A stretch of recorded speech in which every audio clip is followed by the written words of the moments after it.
А перед началом этого ролика небольшая просьба к нашим зрителям подписаться на канал, поставить лайк. Ваша поддержка очень сильно помогает каналу развиваться и дает нам мотивацию каждый день выпускать ролики для вас с ответами на посягательство на нашу историю.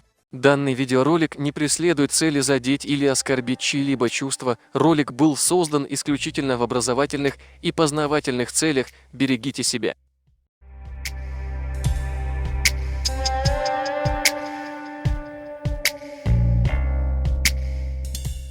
Ни для кого не секрет, что Берже причислял ингушей к чеченскому племени.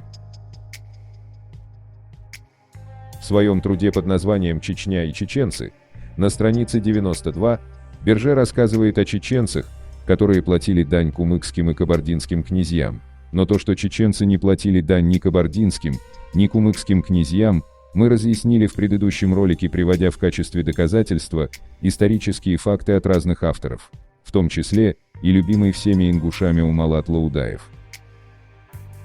А чеченцы, про которых писал Берже, на самом деле являются ингуши, которых, к нашему огромному сожалению, из-за отсутствия своей истории, культуры, языка и малой известности, авторы того времени причисляли к народу нахчи.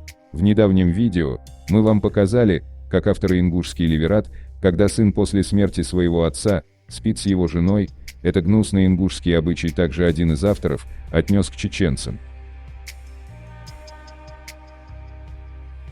Из путешествия через Россию и по Кавказским горам в 1770 году. На странице 83 Гильденштедт пишет про ингушей, что был у них 1770 год, когда российский офицер принимал от них присягу верности и аманатов, что ингуши досель были весьма неизвестны. Прежде находились они под покровительством кабардинских аксайских князей, но через посредничество кизлярского коменданта полковника Неглича променяли они сею малозначащую защиту на российское покровительство. Броневский Семен Михайлович в своей работе «Новейшие географические и исторические известия о Кавказе», часть 2, Москва, 1823 год, пишет на странице 88. Владельцы Большой Кабарды издревле присваивают себе некоторые преимущества над малосилию своему, нередко претерпевает от них притеснений, таковыми же притязаниям подвержены и прочие их соседи, как-то ингуши, дугорцы, балкарцы и абазинцы, из коих ныне платят им дань, и все опасаются их неприязни.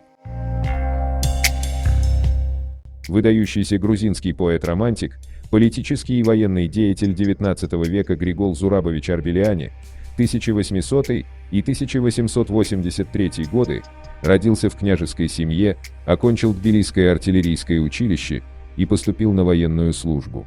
В работе «Путешествие мое из Тифлиса до Петербурга», по данным Арбеляни, что кабардинцы распространили свое господство на другие кавказские народы, среди прочих ингуши, только чеченцы воевали с ними вечно и не подчинялись им.